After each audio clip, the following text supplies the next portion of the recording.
நண்பர்கள் எல்லாருக்கும் வணக்கம். இப்போ பார்த்தீங்கன்னா, நம்ம மாவீரன் 2.0 அப்படின்னு சொல்லிட்டு நம்ம குரூப் 4க்கு ஃப்ரீ டெஸ்ட் சீரிஸ் வந்து நம்ம கண்டக்ட் பண்ணி கொடுத்துட்ருக்கோம். ஸோ ஆல்ரெடி பார்த்தீங்கன்னா, அந்த ஃப்ரீ டெஸ்ட் சீரிஸில் வந்து 3 டெஸ்ட் வந்து நம்ம கம்ப்ளீட் பண்ணி கொடுத்தாச்சு.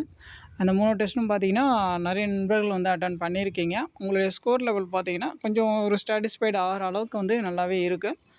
அப்கமிங் டெஸ்ட்டில் பார்த்தீங்கன்னா, உங்களுடைய ஸ்கோர் லெவல் வந்து இன்னும் கொஞ்சம் நல்லா இம்ப்ரூவ் பண்ணணும். சரிங்களா? ஸோ உங்களுக்கு தேவையானது எல்லாமே வந்து நம்ம ஃப்ரீயாக தான் வந்து பண்ணி கொடுத்துட்ருக்கோம். 3 டெஸ்ட் வந்து கம்ப்ளீட் ஆகிடுச்சு. நெக்ஸ்ட்டு பார்த்தீங்கன்னா 4த் டெஸ்ட்டு 4வது டெஸ்ட்டு பார்த்தீங்கன்னா எப்போ அப்படின்னு சொல்லி பார்த்தீங்கன்னா வெனஸ்டே அப்கமிங் வெனஸ்டேயில் வந்து உங்களுக்கு 4வது டெஸ்ட் இருக்கும். அந்த 4வது டெஸ்ட்டுக்கு வந்து என்னென்ன படிக்கணும் அப்படின்னு சொல்லிட்டு உங்களுக்கு கொடுத்துருக்கேன் பாருங்கள். 12th தமிழ் ஓல்டு புக்குன்னு இருக்கு இல்லையா? 12th தமிழ் ஓல்டு புக் சிறப்பு தமிழ் இருக்கு இல்லையா? அந்த சிறப்பு தமிழில் இலக்கணத்தில் வந்து இடைச்சொல், உரிச்சொல், அணி. ஸோ அது படிச்சுக்கோங்க. அதுக்கப்புறம் பார்த்தீங்கன்னா திருக்குறளில் வந்து விருந்தோம்பல் அந்த அதிகாரம் வந்து படிச்சுக்கோங்க.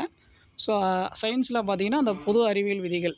ஸோ அது எங்கெங்கெல்லாம் கவர் ஆகுதோ அதை படிச்சுக்கோங்க. ப்ளஸ் ப்ரீவியஸ் இயர் கொஷின்ஸ் வந்து நல்லா பார்த்துக்கோங்க. அதுக்கப்புறம் பார்த்தீங்கன்னா பாலிட்டியில் வந்து குடியுரிமை, அடிப்படை உரிமைகள், அடிப்படை கடமைகள், அரசின் நெறிமுறை கோட்பாடுகள், அதுக்கப்புறம் பார்த்தீங்கன்னா மேக்ஸில் வந்து சிம்பிளிஃபிகேஷன். ஸோ இது வந்து பார்த்துக்கோங்க. சரிங்களா? டெஸ்ட் நம்பர் 4க்கு இதுக்கான வேட்டோ ஸ்டடி வந்து உங்களுக்கு வந்து நான் ஷோ பண்ணுறேன்.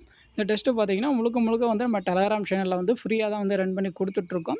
டெஸ்ட் கொஷின் பார்த்தீங்கன்னா நம்ம டெலகிராமில் வந்து அப்லோட் பண்ணிடுவோம். அதுக்கான ஆன்சர் கீ பார்த்தீங்கன்னா யூடியூப்பில் வந்து வீடியோவை வந்து நம்ம கொடுத்துருவோம். ஸோ யாருக்காச்சும் இந்த டெஸ்ட்டு வேணும்னா டிஸ்கிரிப்ஷனில் டெலகிராம் லிங்க் கொடுக்குறேன். நீங்கள் கிளிக் பண்ணி ஜாயின் பண்ணிக்கோங்க. ஸோ இப்போ வந்து உங்களுக்கு இந்த டெஸ்ட்டுக்கு என்ன படிக்கணும் அப்படின்னு சொல்லிட்டு வே டு ஸ்டடி வந்து நான் ஷோ பண்ணிடுறேன்.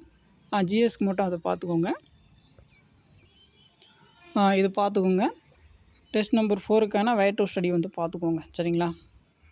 ஜிஎஸ் பொறுத்த வரைக்கும் பார்த்தீங்கன்னா சயின்ஸில் வந்து அந்த பொது அறிவியல் விதிகள் அதை முடிஞ்ச அளவுக்கு ப்ரீவியஸ் இயர் கொஷின்ஸ் நல்லா பார்த்துக்கோங்க. அதுக்கப்புறமா பார்த்தீங்கன்னா பாலிட்டியில் வந்து இந்த 8th இருக்க அந்த குடிமக்களும் குடியுரிமையும், 10th வந்து இந்திய அரசியலமைப்பு. ஸோ அந்த பாடத்தில் அந்த அடிப்படை உரிமைகள், கடமைகள், ஸோ அதெல்லாம் இருக்கும் இல்லையா? சிலபஸ் ரிலேட்டடாக இருக்கிறது. ப்ளஸ் வந்து நம்ம டெஸ்ட்டுக்கு போர்ஷனுக்கானது மட்டும் கவர் பண்ணி படிச்சுக்கோங்க. உங்களுக்கு வேறு ஏதாச்சும் டவுட் இருந்துச்சுன்னா நீங்கள் வந்து கமெண்ட் பண்ணுங்கள். நம்ம வந்து ரெஸ்பான்ஸ் பண்ணுவோம். தேங்க்யூ.